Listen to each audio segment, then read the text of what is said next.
Bonjour et bienvenue à une nouvelle séance d'analyse avec Caramanchel. Je suis ravie de vous avoir de l'autre côté de l'écran, on pourrait dire. Et on va commencer par cette folle journée d'hier qui continue, qui est la suite de la folle journée de lundi. Ah non, ça c'est un peu petit, je vais le faire comme ça. Donc, je voulais commencer par la journée parce que, bon, on a eu tout ce qui s'est passé autour de Binance et même Coinbase hier, mais enfin. Donc, on a eu cette chute incroyable qui nous a fait faire, je vais faire ça comme ça. Donc, dans toute cette période qui a commencé avec cette bougie du 17 mars, cette période de consolidation en ce moment-là, évidemment, c'était clair, hein, si on cassait au-dessous de ces niveaux-là, et d'autant plus si on passait au-dessous de ce bas, c'était fini, on devrait venir voir des bas beaucoup plus bas. Que nenni, hein. Donc, on a nos bas. Je ne sais pas si vous vous rappelez, j'avais fait une deuxième vidéo hier pour le 4 heures pour montrer un support, on va le voir. Le support a bien tenu, c'est bien celui-ci. Donc, je vais faire un zoom, je vais faire comme ça, et regardons ce qui s'est passé. Donc, on est venu en bas, on a clôturé à des niveaux très bas. Et hier, on a ce qu'on appelle une engulfing candle, donc une bougie hier qui couvre totalement l'autre. Elle est haussière, évidemment, étant donné que c'est une bougie qui commence du bas de la première et va au-dessus d'elle. Donc, elle la couvre complètement. Le bas d'hier était plus bas que celui du jour d'avant et le haut plus haut et elle finit au-dessus. Donc, si on croit à la théorie des bougies, ça c'est une bougie très bullish. Donc aujourd'hui, on est mercredi et on verra, il y a toujours de la volatilité, il y aura des rumeurs, est-ce qu'il y aura de petites chutes? Mais en théorie, si on garde de nouveau ces niveaux, je dirais que les probabilités d'une hausse sont relativement plus importantes encore aujourd'hui que lorsqu'on était ici, par exemple. Voilà, là, c'était dalle, hein, c'était ennuyant, on s'en sortait plus. Ici, il y a eu une révolution et malgré toutes ces mauvaises nouvelles, on n'a pas réussi à vraiment casser tout ça. Donc, ce qui veut dire on reste au-dessous du point de breakout ici, ça dépend, on pourrait le mettre, moi je l'ai initié à 25 002, on aurait pu l'avoir là, si on veut être un peu plus conservateur, ou même ici.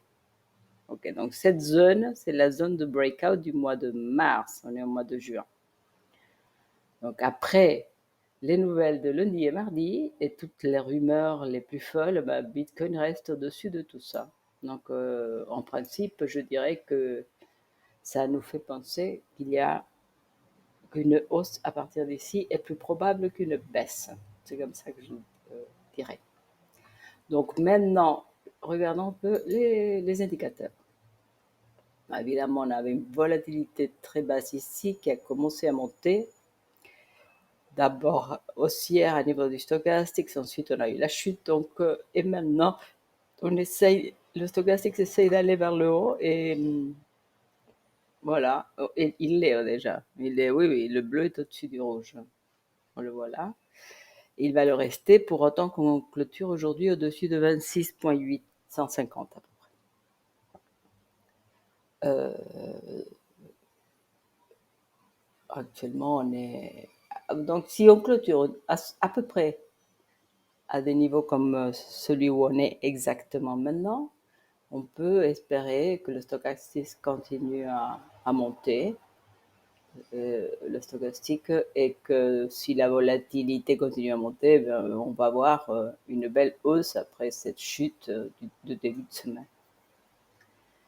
Voilà ce qu'on voit. Le RSI, il est vraiment neutre, vraiment au milieu, à 47. Mais, mais au-dessus de sa moyenne, ouais. Donc voilà pour le jour. On attendra la clôture d'aujourd'hui, mais pour le moment, plutôt positif. Donc maintenant, on va venir voir le 4 heures. Ça, je ne vois plus ça. Pourquoi on a ça comme ça? Ça m'intéresse peut-être pas. Je vais changer la visibilité. Oui, plutôt, je laisse là. Ok. Ah mince, qu'ai-je fait? Exactement le contraire. Excusez-moi, je vais revenir. Donc là, voilà. Et ici, pareil.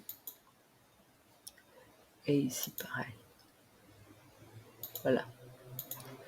Donc, une volatilité qui a bien monté, RSI qui... Mais ce qui est intéressant, vraiment, c'est le stochastique qui est toujours haussier et qui va le rester pour autant qu'on soit au-dessus de 26 600, 700 pratiquement. Regardons un peu les prix. Donc ça, c'est hier. J'avais oublié de dire quelque chose qui me paraissait important et ça c'est avéré important. Je suis contente de l'avoir spoté tout de suite. Donc là, on avait formé un petit bas ici, n'est-ce pas? Et ce bas, il a tenu, c'est ce qu'on vient de voir, c'est ce qu'on vient de voir au niveau de la journée. Donc ça a constitué notre nouveau bas au niveau du jour aussi. Qu'est-ce que nous pouvons dire au niveau de ce jeu-là? Bon, à mon avis, la première chose que je peux dire, c'est est-ce qu'on peut garder ça ou pas parce que ici, ça a été un support qui a tenu quelques heures, du 24 au, vous voyez, un jour complet. Mais ici, on a tracé en descendant et on a tracé en montant tout de suite. Donc pour moi, ça perd de sa force et ça m'encombre. Donc probablement, si vous ne m'en voulez pas, on va se débarrasser de ceci. Et je vais plutôt marquer des bas avec tout simplement un rayon comme ça. Donc là, et ce n'est pas la bonne couleur. Voilà. On avait ça et ça. Ok. Donc ça, c'est des valeurs qu'on peut regarder éventuellement. Mais ce qui est vraiment intéressant, c'est ici. Là, oui. On a des niveaux qui sont en train d'être testés en tant que support.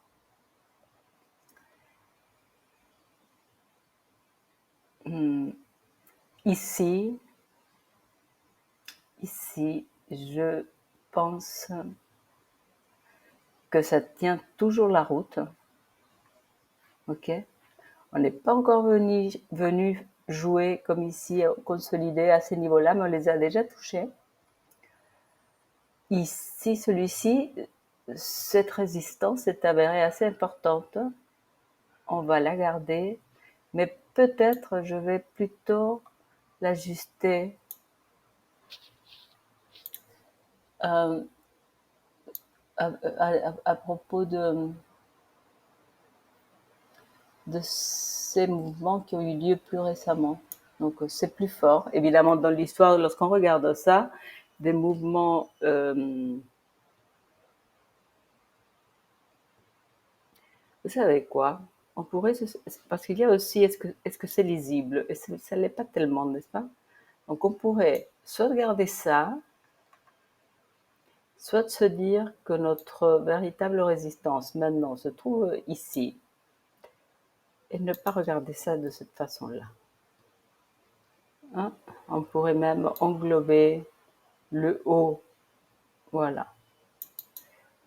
Et on pourrait faire petit comme ça, de façon que, oh non, c'est Wix, les mèches, on s'en fiche, mais moi je veux une véritable clôture au-dessus de ça.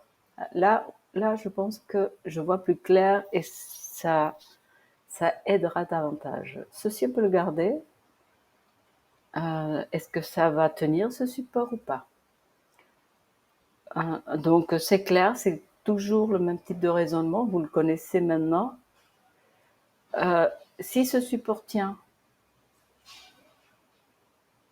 on ira probablement retester notre résistance ici, que je vais quand même faire un peu plus longue parce que voilà, que ça tienne pour la journée. Donc on pourrait faire ceci par exemple. Voilà.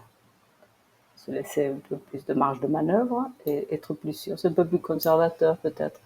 Mais disons qu'on a besoin d'un haut qui soit plus haut que celui-ci pour se dire qu'on va aller voir les niveaux du 28 où on était à 28,5 et évidemment le 27,5 continue à être le niveau à dépasser pour que ça et voilà, je vais peut-être même regarder. On va le faire comme ça. Donc c'est vraiment important. On en parle depuis un bon moment. Donc il faut qu'on clôture au-dessus de 27 400 pour que vraiment, vraiment la hausse puisse être confirmée. Donc ça c'est ce qu'on voit ici. Évidemment, tant qu'on est là, notre stochastique sera haussier, mais la volatilité maintenant commence évidemment à baisser. Donc on peut rester dans des mouvements de consolidation un tout petit peu ici, jusqu'à ce que finalement il y ait une hausse. Est-ce que l'heure nous dit quelque chose d'autre?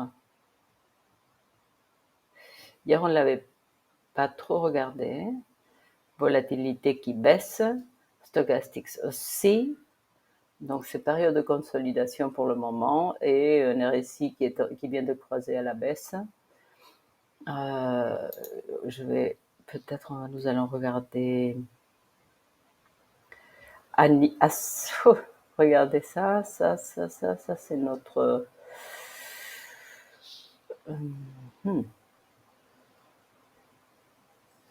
On était là. Je pense que ça ne nous intéresse plus. Oh, pardon. C'est pas ça que je voulais. Je voulais tout simplement le déplacer, l'utiliser pour marquer cette zone qui reste le bas des bas.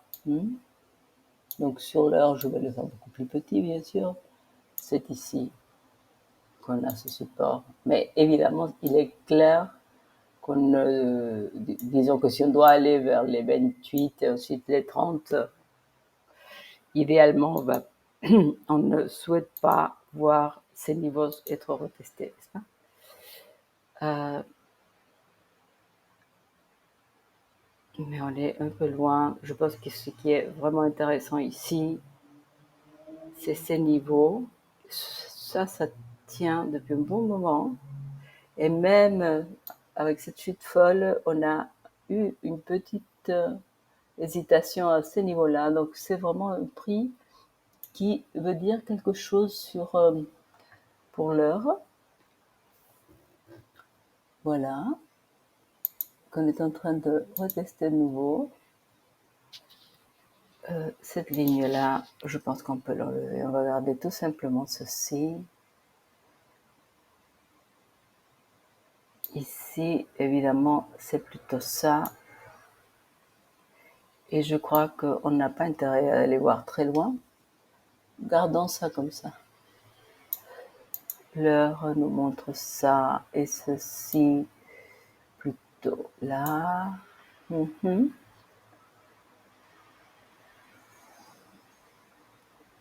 Je crois je vais faire ceci. Pour le moment, on n'a pas besoin de ça. Est-ce que je veux garder ces lignes? Non, je ne veux pas les garder. Non. Voilà.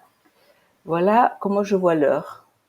Donc ici, est-ce qu'on va venir tester le 21? Ce serait fort positif pour repartir. Tous les EMA les moving average exponentiels sont orientés à la hausse. Et donc tout est plutôt positif. Ça, c'est vraiment un retest